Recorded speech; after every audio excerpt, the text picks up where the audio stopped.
நீங்க கல்யாணம் முடிச்சு வச்சீங்களா? எங்கயாவது யாராவது சொன்னாங்களா உங்களுக்கு? தஃப்சீர்ல எழுதி வச்சிருக்குது. யூசுப் அலைஹிஸ்ஸலாம் ஜுலைகாவை முடிச்சதாங்க. ஜுலைகாவை குர்ஆன் விபச்சாரி என்று சித்தரிக்குது. கல்யாணம் முடிச்சதே ஏத்துக்கொள்ளும். இந்த இடத்துல இருக்கப்படாது. ஏண்டா இது ஒமினன் நாசி யஸ்தரி லஹுவல் ஹதீத். குர்ஆன் என்ன சொல்லுது? என்ன பிரதர் ஷூ ஒமினன் நாசி படிங்க. குர்ஆன் ஒமினன் நாசி யஸ்தரி லஹுவல் ஹதீத். குர்ஆன் மாத்தல. சரியா? அது அப்படி இல்ல.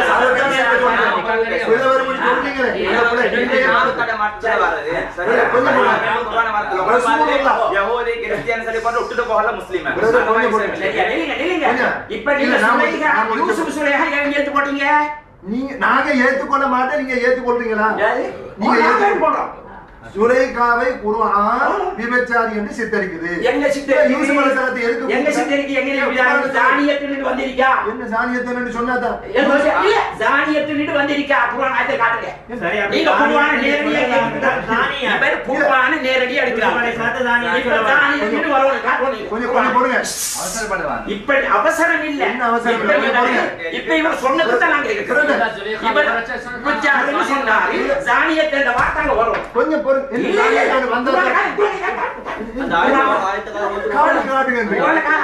இப்ப நீங்க என்ன சொல்றீங்க? பத்தினி பண்ணா சொல்றீங்க? நாங்க பத்தினி தான் சொல்றோம். சூரத் யூசுப் குர்ஆன் இல்லன்றதுக்கு நீங்க கொஞ்சம் பொறுங்க. நான் இப்ப ஆதாரம் காட்டு, நீங்க கேட்டுட்டீங்க. உங்க ஆதாரம் அதுல நாங்க காட்ட மாட்டோம். குர்ஆன் கொண்டாங்க குர்ஆன் ஜானியத்துன்னு நீங்க காட்டணும். இப்ப இல்ல வாபஸ் வாங்கணும் பேச்ச. என்ன வாபஸ் வாங்கணும்? ஜானியத்து என்று நீங்க சொன்னீங்க இல்லையா? விபச்சாரம் சொன்னீங்க இல்லையா? அல்ல அர்த்தம் என்ன? தவறான பொண்ணாக சித்தரிக்குது. விபச்சாரத்துக்கு அழைச்சாங்க. ஜானியத்தின் வார்த்தை பாவிச்ச. நீங்க ஜானியத்தின் வார்த்தை பாவிச்ச. இல்ல காரணம் கூட விபச்சாரம்னு சொன்னீங்க. நீங்க விபச்சாரம் சொன்னீங்க. விபச்சாரம் சொன்னீங்க சொன்னீங்க. இல்ல நீங்க சொன்னது விபச்சாரி என்று. இல்ல நீங்க ஆயத்தை காட்டணும். இப்ப ஆயத்தை காட்ட நீங்க குர்ஆனை நேரடியா இமாம்களை ஏற்றுக்கொள்றாங்க. ஒரு ஆள் பேசுங்க. முதல்ல ஆள் இல்ல நீங்க இப்ப காட்டுங்க. யூசுப் சூரத் பத்தினி பண்ண வார்த்தையை காட்டுங்க. யாரு? நான் காட்ட மாட்டேன். நீங்க இப்ப சொன்னீங்க. நீங்க காட்டுங்க. நீங்க ஜானியத்தின் சொன்னது பதில் காட்டுங்க. அதுக்கு பண்ணா நான் அது கூட காட்டுறேன்.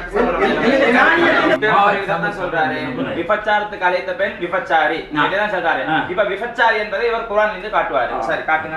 பத்தினி பண்ண கருத்தை நீங்க காட்டுங்க. அது காட்ட தேவையில்லை. அது புற உள்ள விஷயம். இல்ல காட்ட தேவையில்லை. விபச்சாரின்னு காட்டினா கொஞ்சம் அதென்ன காட்ட தேவையில்லை. விபச்சாரி என்றால் விபச்சாரத்துக்கு அழைக்கப்பட்டவர் விபச்சாரர்.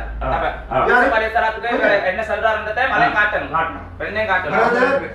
விபச்சாரத்துக்கு கொஞ்சம் விபச்சாரத்துக்கு அழைச்சவன் விபச்சாரி என்று இப்ப நீங்க சுத்தி வரவாங்க. யாரு சுத்தி வரவாங்க? நீங்க விபச்சாரி பத்தினி பண்ணன்னு சொல்லுங்க. குர்ஆனை காட்டுங்க.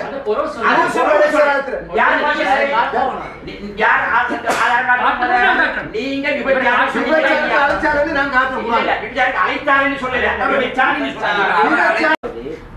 ஜுலைஹா ஜானியத்தே அப்படின்றத நீங்க குர்ஆன்ல காட்டுங்க. ஒரு பேச்சு கொஞ்சம் அது பிரதர் கொஞ்சம் மத்த பேச்சு பேசு. ஜுலைஹா யூசுப் அலைஹிஸ்ஸலாத்தை விபச்சாரத்துக்கு அழைச்சாங்க. ஆனா நீங்க பத்தினி அதனால என்ன? இப்ப அதனால என்ன? விபச்சாரத்துக்கு அழைச்சதால என்ன? விபச்சாரத்துக்கு அழைச்சாங்க. அவ யாரு? அழைச்ச ஒரு பெண் யாரு? அலிங்கராஜ சுலைஹா யாரு? யாரு? இப்ப ஜானியத்துக்கு விபச்சாரத்துக்கு அழைச்சவள் யாரு? விபச்சாரத்துக்கு அழைத்த பெண் விபச்சாரி என்றீங்க. விபச்சாரத்துக்கு அழைச்சவள் பத்தினி பண்ணுவீங்களா? சரி விபச்சாரம் எப்ப விபச்சாரி ஆகுவார்? விபச்சாரம் செஞ்சா தான் விபச்சாரி ஆகுவார். விபச்சாரம் செஞ்சாம எப்படி விபச்சாரி ஆகுவீங்க? விபச்சாரத்துக்கு அழைச்சவள் விபச்சாரி தானே. நான் சொல்றேன் விபச்சாரத்துக்கு அழைச்சவள் விபச்சாரி தானே. நான் சொல்றேன் விபச்சாரத்துக்கு அழைச்சவள் விபச்சாரி தானே. நான் சொல்றேன் விபச்சாரத்துக்கு அழைச்சவள் விபச்சாரி தானே. ஜலீஹா அலைஹிஸ்ஸலாம் இவர்கள் இணைத்து சொல்கின்ற போது அது எப்படிங்க? ஜலீஹா அலைஹிஸ்ஸலாம் தான் தப்பு பண்ணிட்டாங்களே, அவங்கள எப்படி ஒரு நபியோட இணைத்து பேசுறீங்க அப்படிங்காங்க.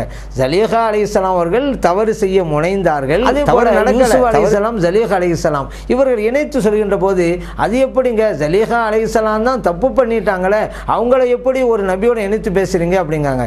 ஜலீஹா அலைஹிஸ்ஸலாம் அவர்கள் தவறு செய்ய முனைந்தார்கள். தவறு நடக்கலை, தவறு செய்ய முயற்சி பண்ணார்கள். அந்த முயற்சியிலே தோற்று போனார்கள். தான் செய்த அந்த முயற்சி தவறானது என்பதை ஒப்புக்கொண்டாங்கல்ல. அல்லாஹ் குர்ஆனில் சொல்லி காட்டுறானே, ஒமா உபர்ரிஉ நஃப்ஸி இன்ன நஃப்ஸல அம்மாரத்தும் பிஸ்ஸூ. அவங்க ஜலீஹா அலைஹிஸ்ஸலாம் சொல்றாங்க, நான் நிரபராதின்னு சொல்ல மாட்டேன், நான் குற்றம் இழைத்தவன் தான். ஏன்னா அந்த நஃப்ஸுங்கிறது தவறை செய்வதற்கு தூண்டிக்கொண்டே தான் இருக்கும். இல்லாமா ரஹ்ம ரப்பி, என் ரப்பு ரஹ்மத்து செஞ்சாதான் அந்த தீங்கிலிருந்து என்னால் என்னை பாதுகாத்து கொள்ள முடியும். இன்ன ரப்பி கஃபூருர் ரஹீம், எனது இறைவன் மன்னிப்பாளனாக இருக்கிறான், அன்பாளனாக இருக்கிறான் என்று ஜலீஹா அலைஹிஸ்ஸலாம் சொல்றாங்களங்க. அவங்க தவறு செய்ய முனைந்தாங்க, ஆனால் அது எவ்வளோ பெரிய குற்றம்ங்கிறத பின்னால் உணர்ந்து தௌபா செஞ்சுட்டாங்கல்ல. அல்லாஹ் குர்ஆன் சொல்றான்ல. இப்போ நான் ஓதி இந்த வசனத்தை சில பேர் இல்லைங்க இது யூசுப் அலைஹிஸ்ஸலாம் சொன்ன வாசம்னு சொல்லுவாங்க. ஆனால் நீங்கள் மேலோட்டமாக அந்த முன்னாலே என்ன வசனம் பின்னால் வசனம் பார்த்தீங்களாக்கா இது ஜலீஹா அலைஹிஸ்ஸலாம் சொன்ன வாசம் தான் இது. ஏன் தெரியுமா? இந்த ஒரு உரையாடல் மன்னருக்கும் ஜலீஹா அலைஹிஸ்ஸலாம் அவர்களுக்கும் நடந்தபோது யூசுப் அலைஹிஸ்ஸலாம் அவர்கள் அங்கேயே இல்லை. இந்த வசனத்துக்கு பிறகுதான் மன்னரே சொல்றாரு, வகாலல் மலிகு தூணி பிஹி, அரசர் சொல்றாரு யூசுப் அலைஹிஸ்ஸலாத்தை என்னை அழைச்சிட்டு வாங்கன்னு. அப்போ இந்த உரையாடல் நடந்த போது யூசுப் அலைஹிஸ்ஸலாம் அவர்கள் அங்கே இல்லை, ஜெயிலிலே இருக்கிறார்கள். அதனால இந்த வமா உபரிங்கிற வார்த்தையை சொன்னதே ஜலீஹா அலைஹிஸ்ஸலாம் அவர்கள் தான். அப்போ அவங்க தௌபா செஞ்சிட்டாங்க, அவங்க தூய்மையானவர்கள். அல்லாஹ் சொன்னதுக்கு பிறகும் கூட ஜலீஹா அலைஹிஸ்ஸலாம் அவர்களை குறைவாக பேசினால் அல்லாவே மன்னித்தாலும் சரிதான், நான் அதை ஏற்றுக்கொள்ள மாட்டேன்னு சொன்ன மாதிரி தானே ஆகும். எவ்வளவு பெரிய குற்றம் பாவம்ங்கிறத யோசிச்சு பார்த்தீங்களா? அது மட்டும் இல்லைங்க, இறைவன் குர்ஆனில் எத்தனையோ நிகழ்வுகளை சரித்திரங்களை வரலாறுகள்னு சொல்லி காட்டுறான். எந்த ஒரு நிகழ்ச்சியாவது அஹ்ஸனல் கஸஸ் அழகிய நிகழ்வுன்னு சொல்லி தந்தானா? இல்லையங்க. யூசுப் அலைஹிஸ்ஸலாம் ஜலீஹா அலைஹிஸ்ஸலாம் இந்த நிகழ்ச்சியை தான் அஹ்ஸனல் கஸஸ் அழகிய நிகழ்வு அப்படின்னு சொல்லி காட்டுறான். அது மட்டும் இல்லை, அந்த ஜலீஹா அலைஹிஸ்ஸலாம் அவர்கள் பின்னால் அவர்கள் திரிந்து விட்டார்கள், அவர்கள் மன்னிப்பு கேட்டு விட்டார்கள் என்றெல்லாம் குர்ஆனை பார்க்கும் பொழுது அதற்கு பிறகும் அவர்களை நாம் களங்கம் சுமத்துகின்ற அளவுக்கு பேசினா அல்லாஹ் சொல்லி காட்டிய வசனங்களை மறுப்பதாகத்தான் அமையும். மிகப்பெரிய ஒரு குற்றத்திற்கு ஆளாகி விடுவோம் அப்படிங்கிறத சம்பந்தப்பட்டவர்கள் புரிந்து கொள்ள வேண்டும். நான் கேட்குறேன், ஒரு ஆள் தவறு செய்ய முனைந்தார்னு வச்சுக்கோங்க, காலமெல்லாம் அவருக்கு தவறு செய்ய முனைந்தார் அந்த பட்டை தான் கொடுப்பீங்களா? அப்படி பார்த்தா உமர் ரலியல்லாஹு அன்ஹு அவர்கள் நபிகள் நாம் ஸல்லல்லாஹு அலைஹி வஸல்லம் அவர்களை கொல்வதற்காகத்தான் வாளேந்து வந்தார்கள். பிறகு இஸ்லாத்தை ஏற்றுட்டாங்க. பிறகு அவருடைய நிலைமை என்ன ஆகிவிட்டது? நபிகள் நாம் ஸல்லல்லாஹு அலைஹி வஸல்லம் அவர்களை யாராவது தாக்க வந்தால் அவர்களை நான் கொள்வேங்கிற அளவுக்கு நிலைமை மாறிடுச்சு. இப்போ இந்த நேரத்தில் உமர் ரலியல்லாஹு அன்ஹு அவங்க பேரை சொன்னோடனே ரலியல்லாஹு அன்ஹு அல்லாஹ் அவர்களை புரிந்து கொள்வானா நம்ம சொல்கிறோமா இல்லையா? நபிகள் நாம் ஸல்லல்லாஹு அலைஹி வஸல்லம் எந்த அளவிற்கு உயர்த்தி பேசினார்கள்.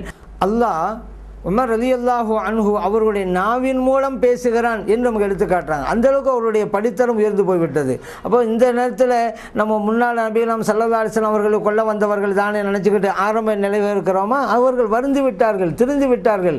பிறகு அவர்கள் அடைந்த உயர்வை தான் நம்ம பேசிக்கிட்டு இருக்கிறோம். அந்த மாதிரி தான் ஜலீஹா அலைஹிஸ்ஸலாம் அவர்கள் ஆரம்பத்தில் தவறு செய்ய நினைத்தார்கள், பிறகு வருந்து விட்டார்கள், இறைவன்கிட்ட மன்னிப்பும் கேட்டு விட்டார்கள்.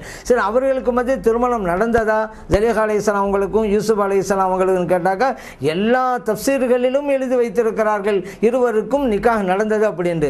நான் கேட்குறேன், ரெண்டு பேருக்கும் திருமணம் நடக்கலன்னு வைங்க, யூசுப் அலைஹிஸ்ஸலாத்துக்கு குழந்தைகள்லாம் பிறந்துச்சுல்ல, திருமணம் முடிச்சாங்கல்ல, அப்போ யார் தான் மனைவி? வரலாற்று வேறு யாராவது இருக்கணும்ல? குழந்தைகளை ஈண்டெடுத்திருக்கிறாங்க யூசுப் அலைஹிஸ்ஸலாம் அவர்கள். அப்படியானால் திருமணம் நடந்திருக்கிறது. அப்போ ஜலீஹா அலைஹிஸ்ஸலாம் மனைவி இல்லைன்னா வேறு யாராவது மனைவியாக இருக்கணும்ல? அப்படி இல்லையே, எந்த ஒரு நூல்களிலும் இன்னார் தான் மனைவின்னு இல்லையில. ஆனால் ஜலீஹா அலைஹிஸ்ஸலாம் அவர்கள் தான் மனைவியாருங்கிறது எல்லா தஃப்சீர்களிலும், குறிப்பாக இந்த இப்னு கசீர் அப்படிங்கிற ஒரு தஃப்சீர் இருக்குங்க, எல்லாமே வரவேற்கத்தக்க ஒரு அழகான தஃப்சீர், அதிலே கூட இது எழுதப்பட்டிருக்கிறது என்பதையும் நாம் புரிந்து கொள்ள வேண்டும்.